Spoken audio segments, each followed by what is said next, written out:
All right, thanks for joining us today. We are chatting with Dr. Hall in regards to personality profiles. Um, we want to create an awareness of how to better understand your clients, kind of how to best communicate with them, what type of communication they would most likely prefer, how to best kind of understand what it is that they're ultimately preferring in the way of different types of personality. So just an ability to get your head around kind of who they are, what they're about, and how to best communicate so that you can become that trusted advisor and just really set the stage as a professional consultant. So we're going to chat a little bit about what personality profiling is, give you a glimpse of the different types of assessments you can look into, why they're absolutely important to your business, and then how to use them. We're going to use the disc profile today as an example, just because it's one of the easier ones to kind of get your head around. So with that, we'll bring Dr. Hall on. Dr. Hall is a business psychologist. He's an executive coach. He's a multi-time author and a public speaker. And today you're going to get an example, kind of the neuro nerd side of things, of how the brain works and how we can help to make the rubber meet the road so that we can use a practical application of the things that we and Dr. Hall coach on. How you doing today, Dr. Hall? I'm doing quite well. Thanks for having me. Yeah, yeah, absolutely. I really enjoy the personality profiles hmm discussions because I really feel like it gives good insight into how to best serve our clients because sometimes there's a lack of awareness that we think everybody behaves like us and wants information in the same manner as us and to be Right. as long-winded as us, and that's not always the case. So we appreciate your help. Yeah, absolutely. Happy to talk to you about all this stuff. Yeah, absolutely. Let me do a couple of small housekeeping items and we can jump into the meat here. But for those of you that I haven't met, my name is Jerod Lee. I'm the associate broker and team lead here at My Home Connection, also known as MHC Realty. Our sponsor for today is the Perfect Real Estate Business.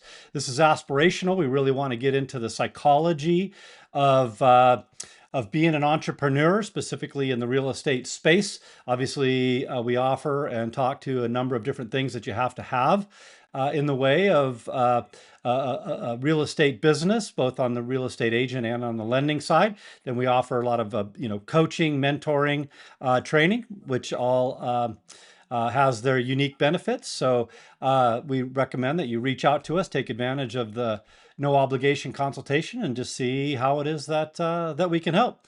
But with that, let me go ahead and bring Dr. Hall in. And can you give our audience kind of a 30,000 foot view of where personality profiles came from and what the ultimate objective is of having those and Yeah, using them? yeah. It was something that we'll back up with what is personality. We Okay. should probably start with defining our term. Personality is a relatively consistent way that you interact in multiple environments. Um, Now, what some people assume is that your personality is this sort of fixed mechanism and you only act a certain way and you act that way all times and in every circumstance. And that's just not how human beings work. Um, but what, what, what people who looked at personality said is, boy, people behave kind of consistently over time, not in every circumstance, but and there are some obvious differences. And so the earliest that we know of way of dividing up personality was through a guy named Galen. And Galen talked about excesses of bodily fluids would give you four different personality types. And they are the exact four personality types that we're talking about today. So, like 3,000 years ago, Galen said if you have excess blood, you're sanguine. If you have excess black bile, you're choleric. If you have excess um, phlegm, um, you're phlegmatic. If you have excess yellow green bile, then you're choleric, melancholic, phlegmatic, sanguine. I'm missing one. Melancholic, choleric, sanguine, phlegmatic. Those are the four. Okay. Anyway, so these were basic personalities, and he attributed it to too much of either blood, two kinds of bile, or too much phlegm. Now Interesting. we look at that now and we laugh, but he was on to something because going forward through time, those four types kind of came through and became the basis of the disc. So what people have been trying to do is measure in an effective way what are the basic ways that people will approach problems. Now, there's a ton of problems with measuring this. Um, one of which is self-awareness. So I can fill out this thing to say what I'm about. I may perceive myself one way. Mm, 8 billion other people can perceive me a different way with lots and lots of data. So interesting. it's all dependent on our self-awareness. If we have no self-awareness, if we're lying to ourselves, the results are not going to come out right. Okay. So it's not a hard and fast rule, but people like psychologists started creating these assessments. Think of it like an interview Okay. where you give everyone the same questions. Mm-hmm. And then over time, you recognize, oh, after everybody went through these 150 questions, they answered more or less four different basic ways. Okay. And that is essentially what a personality assessment is. It's a bunch of questions that you ask bunches of people over and over in the same way, in the same order to get the results. And Are that's these at what all any are these at all related to the Rorschach test? Because those are similar, right? Somebody could give the totally different answer to the uh, same I, image. boy, we're getting into like inside baseball. So there's an objective personality test and a projective personality test. An objective personality test asks you questions, and based on your own Mm, self-awareness, you okay. give the information back. Okay. A projective test is like the Rorschach, and the Rorschach was developed from an 18th, no, a 19th century parlor game. And so people, they didn't have TV, they didn't have the internet, so they didn't have radio. So what they would do is they would get together and they would take ink and they would put it on a folded piece of paper, squish it together, and then open it up and ask everyone around the room what they saw. Mm-hmm. Well, a guy named Rorschach said, oh, this is a way to get at what people see from it'll pull from their personality things that they're not even aware of because they'll project on it Mm. their ideas and their beliefs on a neutral stimulus.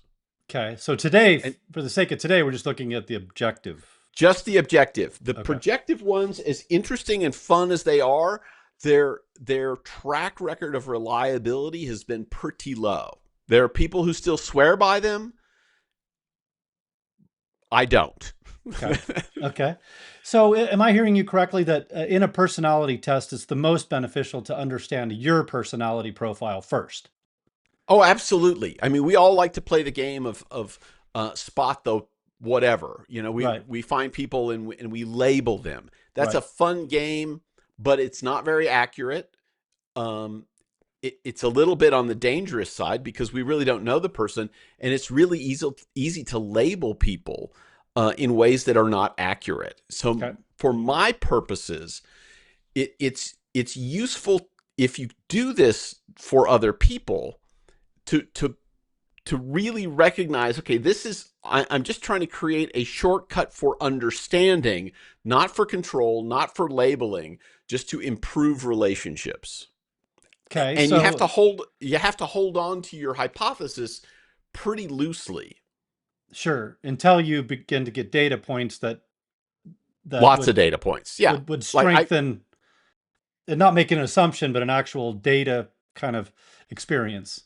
Right, right. So for family members, I'm probably pretty safe in identifying their different personality types. For people I just meet, I don't have nearly as much data, and so it's closer to guessing. But if my goal is to understand people to help facilitate communication, I observe these patterns, and that language, to be able to label these patterns, that language can be helpful if your goal is to understand people. But back to your original point, the most important thing is to understand you, because you Hmm. bring something to every situation. You bring your personality, you bring your basic way of interacting with people to every situation. And if you don't understand how it is that you approach a problem, how you solve a problem, how you communicate through a problem, it's hard to begin to set up a communication platform or channel that Yeah, I is helpful. I I was working with somebody recently, and we were going through an assessment, and one of the questions, he looked at me, he goes, I just about stopped answering the assessment at this point because I thought, that's so stupid. Nobody does that. And then I realized, oh, I don't do that, but maybe other people Hmm. do. And Hmm. that was when the penny dropped for him. I said, oh, yeah, lots of people do that thing. Interesting. Um, so it's important to gain that self awareness that we have blind spots. Until we're aware of what our potential blind spots are, they'll always remain out of our reach, and we can't Yeah, improve on them. I'm getting a little ahead of myself, but I think it's important to kind of bring in here is something I might think is useless to know in a situation because that's not really how what I'm going to use to come up with an answer to a problem, but Mm-hmm. somebody else will absolutely rely on that, 100% or very heavily. And Yeah. if I just, brush right over it, I look insensitive Oh, sure. Yeah. Yeah. because I didn't care enough to get them, written, objective data and studies and reports and, or, Right. whatever it is that they need to receive. So, And knowing yourself helps you also understand which kinds of clients, which kinds of coworkers you work best with, mm. given the consistent ways that you act. Yeah. Love it. Love it. Okay. So we get into what's important. I'm going to skip a little bit. We can talk about some of the Sure. different types of assessments. So the people you work with, how do you communicate? The clients, which is the lion's share of what we're talking about today, how do you work Right. with them?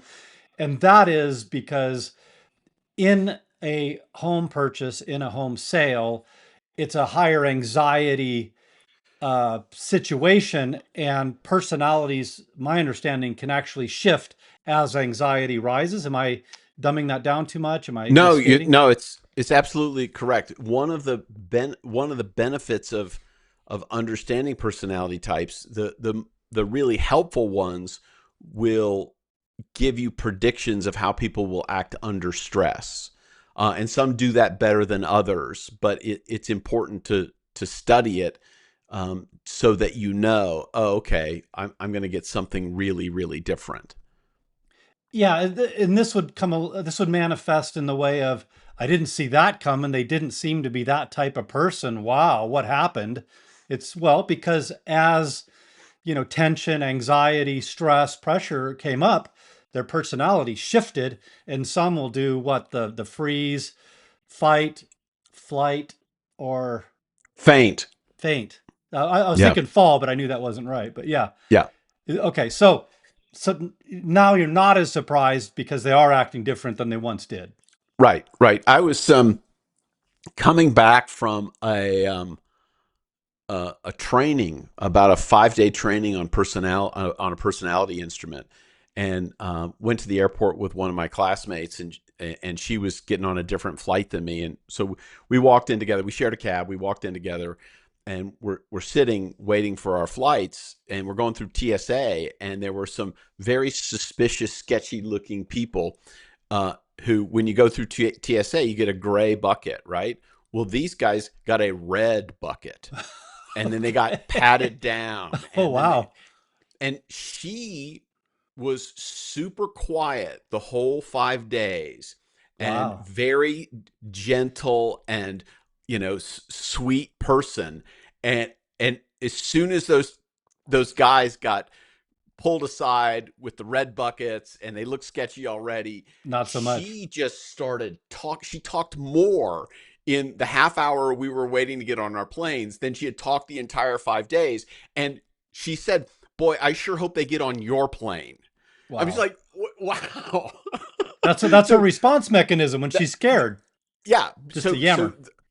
she came out very, very differently than she did Hmm. in the training, which was really interesting. It was like, oh, okay, she's doing exactly what you expect for someone of her personality to type to do under stress. Yeah. And Okay. those sketchy guys, I'm alive. So, but Yeah. yeah, And this they is did for get on. Yeah, yourself they too, did get right? on my plane. They So, did. Okay. yeah, We got to know the outcome of that. So she was yeah, relieved. yeah. She was relieved, and I landed safely, and it was all good. But you watched them like a hawk, I'm sure. Um, they were sitting in a different part of the plane. Oh, I was okay. resolved. Okay, gotcha. Okay. So now this is your clients or your coworkers or other agents or what have you. But you got to understand yourself as well. What's my inclination or tendency, propensity when I get stressed, when I get frustrated, when I get angered, because you're going to have to contend with that as well, right? I mean, Yeah, there's bad yeah. responses. Right. So again, back to knowing, how do I respond? How do the people that are closest to me, my coworkers, respond? And how can we, if we understand our clients better, how can we kind of tag team to help manage the client's emotions? Yeah. Okay. So let's briefly talk about some of the other assessments. We're going to hone in on the DISC, but can you just give some insight into other assessments and why you might Yeah. want to look into those? Yeah. So the disc is based on a theory that goes back to, I said Galen. It was Hippocrates. I'm sorry. Galen is another early physician, but it was Hippocrates who Okay. came up with this. This goes back a long way. It's a very simple model. It's a 2 by 2 quadrant. Um, you know, you've got four quadrants, D, I, S, and C, and they're high on and low on two different variables. So it's for people who don't know assessments. It's a very simple one to do. Another one is the Myers Briggs type indicator. By the way, these I'm familiar with all of these. I'm credentialed to use all these. I've used all these in professional settings, and each has their strength and weakness. Okay. Um, there's the Myers Briggs, which is 4 variables, high and low on 4 variables. So the disc is high and low on 2 variables, and you get 4 quadrants. The the Myers Briggs, which is based on the work of Isabel Briggs Myers and Catherine Briggs, a mother daughter team, based on the work of Carl Jung. They created this assessment, and as of the mid 2000s and the early 2010s, it was the most popular personality assessment in the country. 85 of the Fortune 100 companies regularly used it to help people in their organization. So it's extremely widely used, but it's 4 variables, high and low. That gives you 16 personality types. So you get high and low combinations of 4 different variables, and that gives you 16. Then there's another one called the Big Five personality factor, and this is probably the most well researched in the academic circles. Academics in academia really love this assessment, and it measures 5 variables: high and low on extroversion, high and low on negative emotionality, high and low on conscientiousness, high and low on openness to experience, and high and low on agreeableness. And so you've got high and low on five variables. So there's a lot more different combinations of personality types. Um, Another one that has gained popularity, and again, I've used the Big Five model in with lots of different organizations. Another one that's very common and has gained popularity since probably the 2010s, is called the Enneagram, and it's 9 different personality types and the complex relationship between all of the different variables of the different 9 types. Mm. That's very popular right now.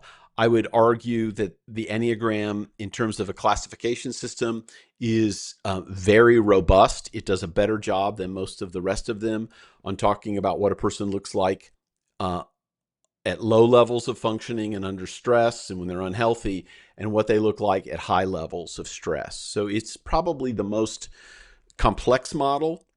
It's probably the most helpful in terms of seeing how people go from unhealthy to healthy in the same personality type. The bad part of it is none of the paper pencil assessments, the things you do online, none of them are very good. Mm, So I think the thing you have to look at with all of these personality assessments is what's the quality of the instrument. mm, And most of the stuff you'll find on personality websites, there are a number of sites that have all of the different ones that you can take them all. Those aren't the real ones. Those are pretend ones that someone else created. So mhm, the accuracy of some of those personality profile sites is not very good. There are companies that publish each of these assessments. The Enneagram has a number of different publishers. Um, there I've got a favorite. Um, the Big Five factor model, the probably the best is called the Neo, and it's available only to professionals. Um, so if you want to get the real thing, you have to go talk to a professional who's credentialed to use mm, that one. The Myers Briggs, you also have to go to someone who's been through their training or has a certain level of professional accreditation. The things you get online just aren't as good. And the disc has multiple publishers, some of which are quite good and some of which are really not very good. And depending on the publisher, there's various levels of credentialing necessary and training before you take it. So if you go to a personality website, you're probably not going to get accurate mm, information. mhm. So just be aware of that. Gotcha. But as far Yeah. as who we are, real estate professionals, and the level at which we need to understand ourselves and our clients and our coworkers, something like the disc, just to get us introduced to the concept of what people's normal personality types are, and that can shift, and Yeah. that I need to communicate with them differently because they're this personality versus that personality, and we're going to get into some examples here. That's a Yeah. really good starting point because it's fairly straightforward, logical. Yeah. Yeah. Yes, absolutely. I like the disc. Well, I'll back up. If you don't have a personality typology to understand people, you're you're keeping yourself from having a framework to help understand your clients and the people that you're working with. I don't really care whether you're using, the metric system ruler or, an imperial system ruler. I don't care as long as you've got a ruler. And Right. so to me, that's the important introduction, is to create a framework around which you can start to understand people. And the disc, because it's so few variables, is probably one of the easiest to start with. Excellent, excellent. So let's, if you don't mind, what I was thinking we'd do is kind of just talk about DISC and Yeah. some scenarios of running into potential clients, that you're in contract with, to ones that you've already helped, and kind of the difference of how you would approach somebody or communicate with somebody. So let's just say you're at an open house and somebody comes in and they're a D. Um, Mhm. what are the behaviors that I'm going to see in a dominant or in a dominance type of personality? Uh, um, well, the name says it all, which is, um, they will be blunt, they will be Yep. forceful, they will fill the room, likely. Um, they will want short, efficient answers. They're probably not going to spend a lot of time talking about their feelings. Hmm. Um, they may seem pushy, they may seem aggressive to some people. Um, they want you to net out the information. Don't go into overly long explanations for someone who's a D. Um, and they tend to make decisions fairly quickly. They're not always right, but they make them quick. Yeah, yeah. And if you're not behaving like a D to them, what's the typical Well, feelings? if you're not a D, it depends on how much self awareness they have. Some Okay. people, it it doesn't matter which type they are. If they're not very self-aware, they think everybody should be like them. Hmm. So what you're really dealing with is how much self-awareness. If they have low self-awareness, high D people, if they're not self-aware and believe everybody should be like them, they're going to ask you to cut to the chase. They're going to um, kind of try to assert dominance. Who's in charge? And if you seem weak or able to be pushed around, they might do that. And sometimes it's not intentional. And again, these are people who are low on self-awareness. High self-aware Ds recognize, okay, I tend to step on people's toes. I tend to frighten people, so that they downshift a little bit. Yeah. But they still want you to net things out. Right. They're, even if they're self-aware, they're going to get really annoyed if you're sitting there talking about your dog and your day, and they want to move on, right? This Yeah, is and what happened in the Starbucks line? It's they don't care. right. So let me see if is the idea of mirroring in sales, is that part of this, that there's a recommendation that you mirror people because a dominant wants to be treated like a dominant. They want quick answers. They want you to be straight to the point. Is that a Well, little it's bit a, of it's a, it's a little like being a waiter or a waitress. If you see a couple and they're obviously on a romantic date, you don't want to be hovering. Okay.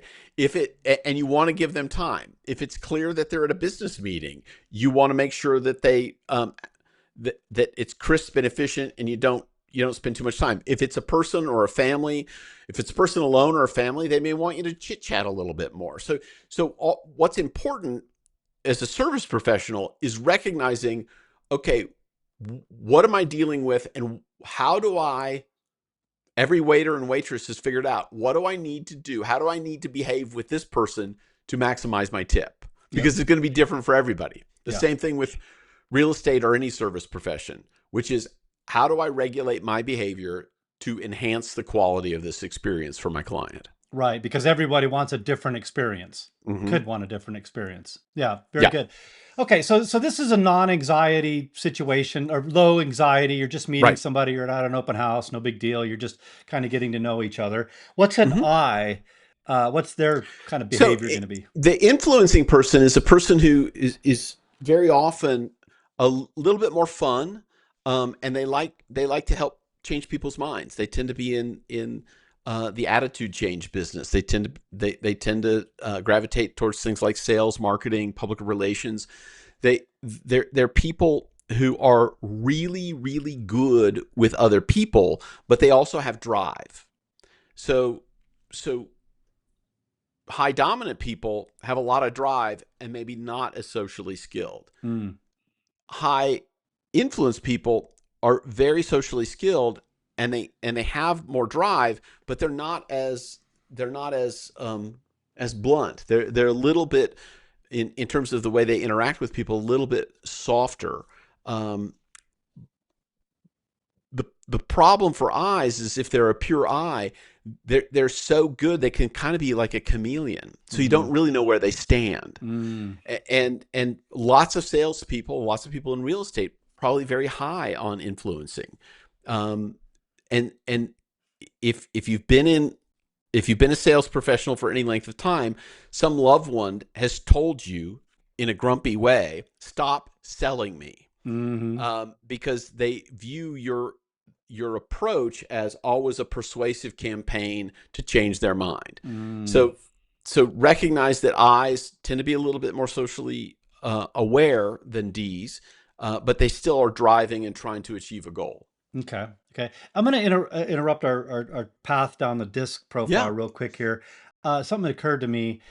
I've worked with agents that have felt like they were fearful that they wouldn't be a good agent because they didn't have the traditional sales skills. They weren't they didn't state it like this, but I heard, I'm not a D, I'm not an I, Yeah. and I don't know if I could do this. And to the point where they've actually had friends or family question their ability to be successful.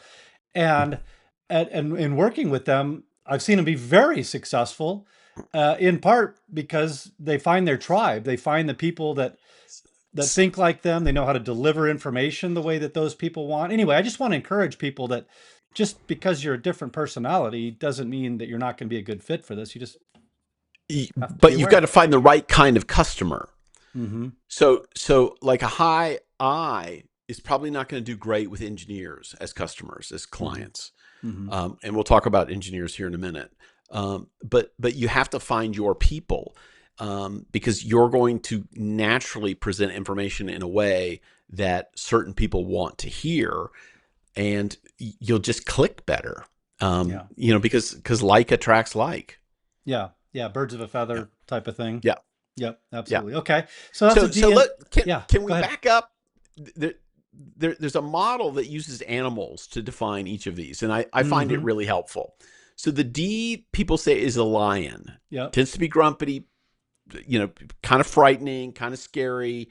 Tends to tends to be viewed as a leader. Yep. Okay, influencers, that's an otter. Loves to play, loves to be around people. Very flexible. Um, that's an I. So if we go to steadiness, that's the golden retriever. Everybody loves to be around the S's, but they're really not driven a lot. They kind of Mm. want to just chill and be part of the background. Um, they're sweet people, but they may not have that go go go. And so sometimes S's, if you're really strong on S, you love to be around people, you love to help them out, but you don't have the drive to be self-employed. Mm. So that it may be hard unless you find your tribe and you put yourself in with a team that can help you balance out some of those initiative issues. The higher on the S or the C, the bigger the Y needs to be to offset the drive issue. Is that fair?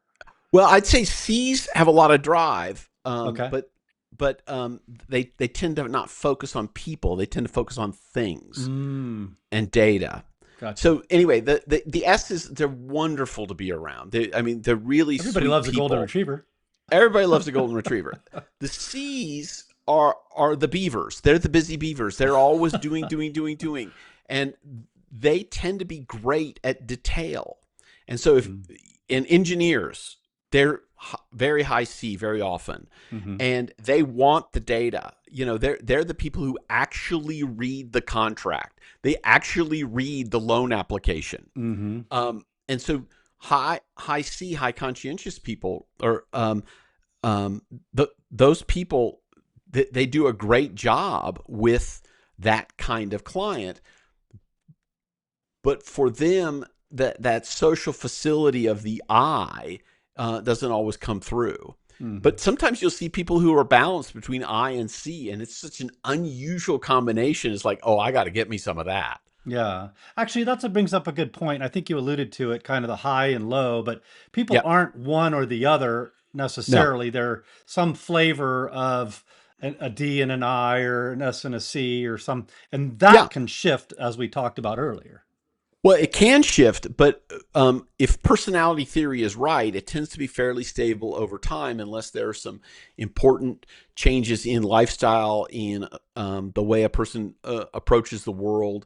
Um, there are a number of reasons those things can change. Some personality theorists think that as we age, we tend to gravitate a little bit toward the opposite of what we were when we were a young person. Interesting. Um, I'm not sure I'm not sure I buy in totally that we're one personality throughout our life, and I'm not sure I buy into that we become opposite. But I do think I see people shift somewhat over time. Yeah. Yeah. Yeah. If you're an I think I'm an ID, sometimes stronger in one area than another, and vice Yeah, versa. I yeah, used to always have to be out and about, always doing something, always be with people. And as I've gotten older, I love my quiet time. I want to be by yeah, myself, and exactly. I don't feel that urge to go out. And that was age and just some other things, kind of that have happened over time. But uh, be aware of who you are, who you're becoming, and then who Hmm. your client is and who they could potentially be in a high Yeah. anxiety situation. So speaking of another situation, and we'll get to conscientious a little bit more, but let's say now we're under contract to help a buyer buy a home. They're Right. in contract to buy a home, and now you've hit a big issue, something, a problem. How are these personalities responding in reverse order? C, S, I, D. C might, and again, these are broad brush things. Sure, sure, yeah, Everybody's an individual, but C's, they tend to be what I would call kind of the troubleshooter personality. They can imagine every bad thing that's ever going to happen, and they're going to go and find all the data they can possibly get and bring it together, and hopefully it's you delivering it. hopefully it's you delivering it. But they can go from 0 to 1,000 on if something went bad. Mm-hmm. That this is an insolvable problem. Maybe the whole house is broken. Maybe maybe they're ghosts. I mean, they'll start to create all kinds of bad. Baby out with the Ste- bathwater type right. approach. Steadiness might become a little bit paralyzed because as friendly as they are, they really are looking for very often for somebody to guide and direct them. So they're wonderful, friendly people. But when things go sideways, they may collapse into apathy. Yeah. So you may not hear from them, and you kind of wonder what happened. And it doesn't mean they're mad at you because they want to make it right with you. Yeah. But but they're disappointed. And so part of it is connecting with them emotionally so that you can bring them back online. So would these Um, be the folks that would need the most resonant leader they can find? And we won't spend a lot of time on resonance today, but somebody that can lean in and help them guide through that? I would say they all need it, but they all need Sure. different things. Okay, So the gotcha. conscientious people need a resident leader who will help them look at the data that this isn't a disaster. The Okay. steadiness people will need a leader who recognizes that they're having a lot of strong emotions, and they need to feel better. They need to feel emotionally better. Eyes, they tend to be the optimism kids. Oh yeah, we'll work it out. It's all going to be fine. And they may sort of downplay the Mm, real problems that you mm, have. mm, Oh, we'll work it out. We'll fix it at closing. It'll be fine. mm. Uh, well, maybe it won't be. Right. And so part of your task is to recognize that each of these types under stress will have different kinds of errors. Hmm. And the D will want to come on. Fix it. Let's check this box. You know, if I need to walk away, I'm going to walk away, but I need to know. Yeah, And so sooner than they're going later. to sooner than later they're going to want data, much like the C, the conscientious person, but they're going to want it in less detail, more a 30,000 foot view. Very quickly. Yeah. The Whereas the seal, C is going to want all the data. yeah, if you take a little while and get it to them and keep it coming to them, a D, hurry up and get it to them. Don't make it, verbose and obnoxious. Not Just, too much. I just Not too want to make much. a Yeah. decision. Yeah. Yeah. So, I mean, one difference, and it's not a perfect difference, is if you're going to present data to a D, present it in a chart or a graph. If you're going to present data to a C, give them the spreadsheet. They want the columns and rows. Interesting. They want the data behind the They want the evidence. data behind it. Yeah. Interesting. Interesting. Yeah. Yeah. So, I mean, we talked about two scenarios and, we're 40 minutes in, so I don't want to take it too long and bring up another one, but I think this just evidences that in two drastically different scenarios, people can behave drastically different. And if you don't know what your personality is and you don't know how to respond to different personalities, you can Right. spin your wheels a lot and never really accomplish much. And you wonder, why did this person ghost me? Why did that conversation not go well? And you just kind of get very frustrated versus realizing birds of a feather flock together. If a D Right. walks in, the more I can act like a D, the more comfortable they feel, the more likely they are to work with me. If I'm the opposite of a D, even if they're self-aware, they're going to get annoyed and put out and want to move on fairly quickly. And you They, wonder, they, you'll size them up and go, not for me, not my cup of tea. yeah, And, they're not and going that's to waste fine. time figuring that out. Right. Yeah, C Right. probably would give you more time and, or an Yeah. S would And, give you and, and, time and let you. and S would give you time even if you weren't a good match. Ah, interesting. I Yeah. didn't see that one coming. Yeah. I mean, they're just nice people. Yeah. Yeah. Yeah. They Yeah. love people and they want to be loved. Yeah. So Yeah. there you go. Gotcha. Well, very good. Well, I think this is all great. I mean, obviously, we go into a lot of detail, and a lot of these other assessments do that.